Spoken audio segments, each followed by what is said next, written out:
Hello, everybody. This is Jordan Bufford. I'm tuning in live from Cleveland, Ohio. I'm on Wade Park, right here with Mr. Zitzner. A few of our alum thought it would be a good idea to kind of turn the tables and kind of get him on, ask him a few questions. I know he does this every week for for the past few weeks now, but definitely on week 40, I wanted to turn the tables on him now. So thank you for this. Thanks for having me, Jordan. Yeah. So question number one. We've been knowing each other close to 15, 20 years now. And I just want to thank you for allowing me to have this opportunity to ask you a few questions about, the start of, Breakthrough, where it is now. So to kind of kick that off, when you first envisioned the start of ePrep or Breakthrough Schools, what was that process like? And how have you been able to, as you've learn how education tactics have evolved over the years? Well, Jordan, I was nuts to do this. I had no idea what I was doing. Okay, so I had this nonprofit back in 2000, 2004, and we were in the Cleveland schools trying to teach entrepreneurship. I think you were probably in one of those entrepreneurship classes in the early years. I was. Yeah. And I came to realize that I couldn't really make a difference by doing an after-school program.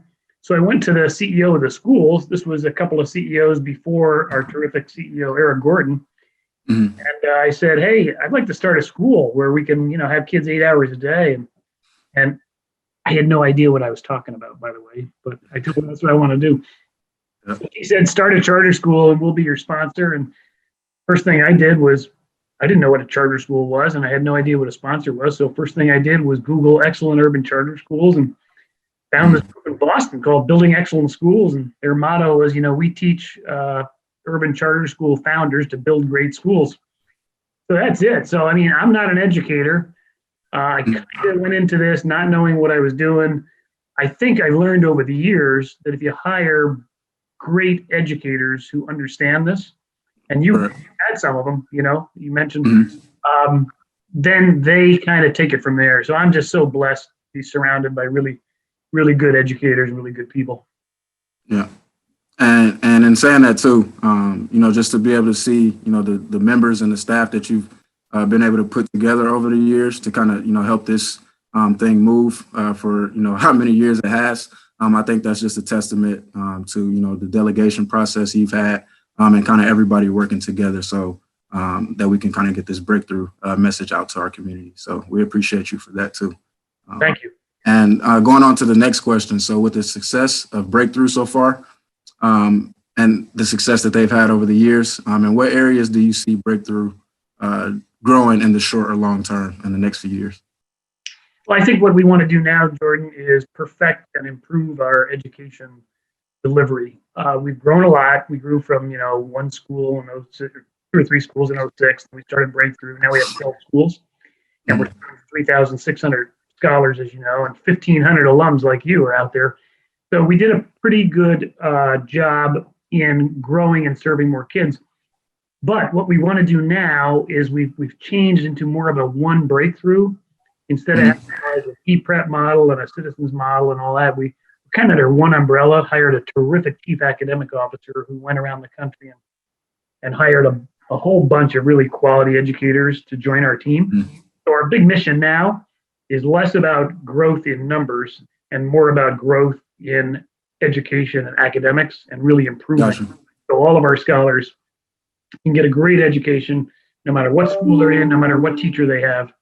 And we just want to really be on top. We don't want to be relatively better than other schools around us. We want to just be better so that all of our kids have that shot like you had to go to college and get a great job. You got your master's, right, from San Francisco. So. Yep, most definitely. And that's one thing that I always try to revert back to is that first day in 2006, I believe it was, where we got out, the car and, shook everybody's hand and said we were going to college. I remember that like it was yesterday. And I knew for me, that was kind of, I heard, that might be a possibility for me before, but it wasn't really a vision for me until I feel like that day. And kind of everything else has aligned since then. So I appreciate that from you. I remember shaking your hand that day. It was August 23rd, 2006. Yep. And look how it's come back to fruition so many years later. So I love it. So, and my last question is that I feel like a lot of us have been able to, as students of Breakthrough, been able to learn from you or look up, to our, teachers or staff, the people that we're with every day for inspiration and motivation. What exactly would you say have your students taught you along this process? Yeah, so you know what I've learned, Jordan? I've learned that I am a very privileged white male in this society, and I got all the breaks. And it really has taught me that our scholars work so much harder than I've ever had to work, persevered under circumstances that I never have been in, And so it's taught me a little bit of humility, like I didn't make this happen, right? Right. You guys made it happen. I was just fortunate enough to be such a dreamer that I thought we could actually pull this off. I mean, I used to say when we started E-Prep, by the time I'm 95, we're going to have 12 schools. Well, we got 12 schools now, but I'm only 65. And so what I've learned that if you surround yourself with great educators, great teachers, great board members, scholars like yourself will persevere and teach us all that anything is possible if you put your, if you persist. And I don't know if you remember the 4 Ps, and it's kind of almost like the keys to success at E-Prep back in the day, but my 4 Ps are persistence, patience, positive attitude, and peace. Make peace with everybody. Yeah. I think that's what I learned from you guys. I'm also deeply grateful for our teachers, and I'm deeply grateful for our donors and our board members who've enabled us to do this.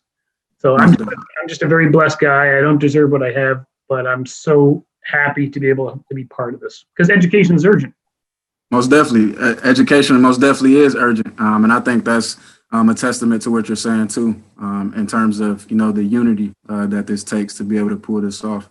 You have people from so many different backgrounds, so many different, communities, all working together to improve, the education systems and just the academics within our communities. And I just want to thank you for that. So thank you. And with that, we definitely want to make sure we invite everybody out to the Breakthrough Bash this year in January. And if you definitely want to make some donations to that, go over to breakthroughschools.org/victory fund and donate to that, as that would be greatly appreciated. And we want to thank you all for joining us again on week 40 of Education is Urgent. Jordan, thanks for having me. I really appreciate it. Yes, sir. Thank you, Mr. Z. See you later. I'm proud of you, man. I'm proud of you too. Thank you so much.